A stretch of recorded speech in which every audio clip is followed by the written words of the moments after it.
Matapos lumabas ni Sukuna at naghasik ng lagim sa syudad ng Shibuya. Di matanggap ni Itadori-kun ang lahat ng mga ginawa ni Sukuna gamit ang kanyang katawan.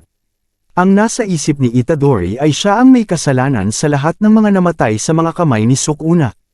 Habang naglalakad si Itadori, sinisisi niya ang kanyang sarili. Si Itadori ay natural ang kanyang lakas sa pangangatawan. Maipagmamalaki niya ang kanyang brute strength, nagtataglay si Itadori na matatawag nating superhuman strength. Napakalakas niya kahit pa hindi siya gagamit ng cursed energy.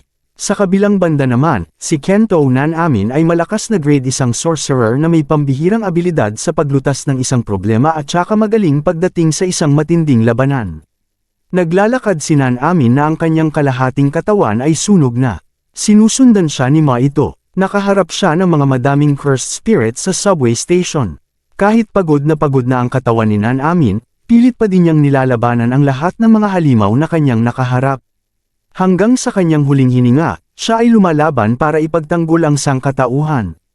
Nilapitan ni Maito si Nanamin sa likuran matapos maubos ang mga halimaw. Dumating si Itadori at nakita niya na nasa likuran ni Nanamin si Maito.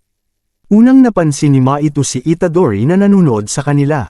Napansin na din ni Nanamin si Itadori at lumingon sa kanya at nagbitiw ng huling salita na si Itadori na lang daw ang bahala kay Maito. At yun na nga, pinasabog ni Maito ang katawan ni Nanamin.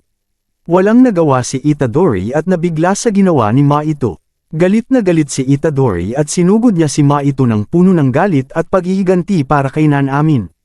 Naunahan siya ni Maito at ginamitan ng kakaibang abilidad gamit ang mga kaluluwa na kanyang nakuha sa mga inosenteng mga tao. Ang abilidad ni Maito ay tinatawag na Idol Transfiguration, ibig sabihin ay kaya niyang ibahin ang porma ng mga kaluluwa at pilit na pasunurin sa kahit anong gusto niya. Naglabas ng isang napakalaking halimaw si Maito at bigla siyang lumabas sa katawan ng halimaw at inatake sa mukha si Itadori gamit ang isang sandata. Nasugatan si Itadori sa mukha. Sinimulan na ang pangalawang round ng kanilang laban habang masikip ang kanilang lugar gawa ng isang malaking halimaw ni Maito. Naiipit ang dalawa sa pader habang papalapit sila sa isa't isa. Napuruhan si Maito sa mga pag-atake ni Itadori gamit ang bilis at lakas nito. Sinipa ni Itadori ang malaking halimaw na nag-iipit sa kanila sa pader. Umatake si Maito gamit ang mga matatalim na mga sandata pero naiwasan lamang ito ni Itadori sa pagsipa sa kanyang halimaw. Sunod-sunod ang kanilang pag-atake sa isa't isa at walang magpapatalo sa dalawa. Naipit na sila ng halimaw sa pader pero madali lamang silang nakalabas. Sa titig pa lang ni Itadori, puno ng galit at paghihiganti para sa mga kasamahan niyang pinaslang ng isang special grade curse spirit. Sumakay ng elevator si Itadori at binalutan ng curse energy ang kanyang kamao. Umatake si Maito galing sa itaas ng elevator at sinuntok ito ni Itadori. Napagtanto ni Maito na delikado ang kanyang sitwasyon pag hindi siya nag-iingat, sa lakas ba naman ang suntok ni Itadori. Naisip ni Maito na gagamit lamang siya ng mga transfigured humans pansamantala para gamitin ang kahinaan ni Itadori. Malambot ang puso ni Itadori para sa mga tao at ito ang paraang naisip ni Maito para panlaban kay Itadori.